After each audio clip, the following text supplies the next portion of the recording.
Sabe aquela história da conquista do Brasil que a gente aprendeu na escola? Geralmente é bem direta. Os portugueses chegaram e dominaram. Ponto. Mas e se essa for só metade da história? É exatamente isso que a gente vai desconstruir aqui. Vamos descobrir como, lá no sertão do Rio Grande, os povos indígenas foram muito mais do que vítimas. Eles foram jogadores habilidosos num complexo xadrez político, usando a diplomacia como uma de suas armas mais afiadas. Olhem bem para essas duas imagens. De um lado, a gente tem aquela caricatura colonial do indígena selvagem visto como um obstáculo a ser removido. Do outro, um diagrama que sugere inteligência, planejamento, estratégia. A pergunta que vai guiar nossa análise é: qual dessas imagens chega mais perto da verdade histórica? A resposta, que a própria documentação da época nos dá, é surpreendente.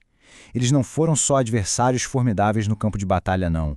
Foram também negociadores brilhantes na arena política. Para a gente entender a raiz de todo esse conflito, a gente precisa visualizar o cenário. Este mapa aqui mostra a capitania do Rio Grande, lá nos séculos 17 e 18. A colonização, que era movida pela necessidade de mais e mais terras para criar gado, avançava sem parar para o interior, para o sertão. E o ponto de ebulição, o estopim de tudo, como está destacado aí, era o controle das terras férteis ao longo de rios vitais, como o rio Açu. Para os colonos, terra era lucro. Para as nações indígenas, era sobrevivência. O choque era simplesmente inevitável. E esse conflito generalizado acabou ganhando um nome que, olha, já revela muito sobre a perspectiva da época. Guerra dos Bárbaros.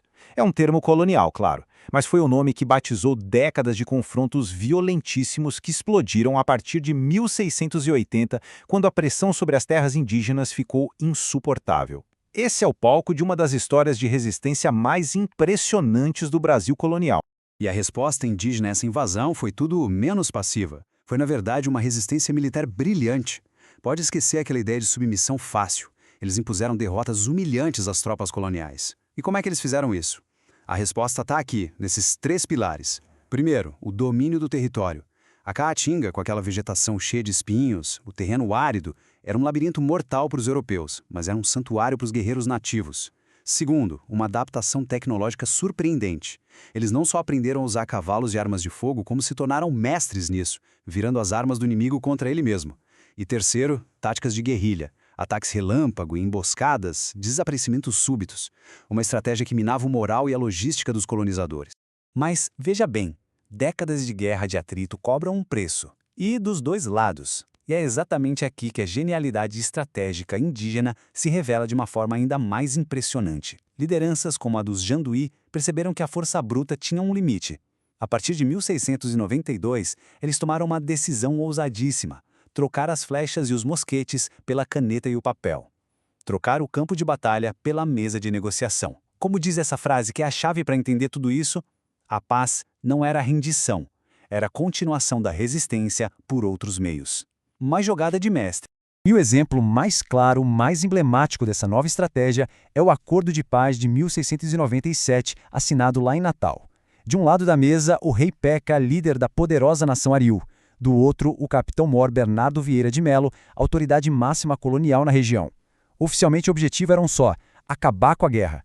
Mas para os indígenas, o objetivo real era muito mais ambicioso. E aqui está o coração da negociação. Não foi uma imposição, foi uma troca. Observem a tabela. Do lado dos compromissos, os indígenas fizeram concessões estratégicas. Claro, aceitar missionários, permitir a entrada de alguns colonos e, um ponto crucial, se tornarem aliados militares da coroa. Mas olhem só o que eles conseguiram em troca. Ganhos que mudariam o destino deles. O principal, isso aqui é fundamental, o status de vassalos livres do rei. Na prática, isso era um escudo legal contra a escravidão, que era o destino de tantos outros povos. E não só isso, garantiram o direito de ficar em suas terras e de serem pagos pelo trabalho. Foi uma vitória diplomática extraordinária. Mas o que significava, na prática, ser um vassalo do rei de Portugal? Pensem nisso como conseguir uma espécie de cidadania, com direitos e deveres dentro do Império Português. De uma hora para outra, eles não eram mais bárbaros ou inimigos aos olhos da lei, eram súditos da coroa. Isso dava a eles acesso aos tribunais, proteção legal contra abuso de colonos e, o mais importante, os colocava sob a proteção direta do rei. Foi a forma que encontraram de se inserir no sistema colonial, mas nos seus próprios termos, garantindo um status que os protegia da aniquilação ou da escravidão. E quando a gente lê as entrelinhas desse tratado, a gente enxerga a genialidade política em ação. Ser vassalo livre era o completo oposto de ser prisioneiro de guerra. Era a diferença legal entre liberdade e escravidão. Mas tinha algo ainda mais sutil e poderoso acontecendo ali. Pensem comigo.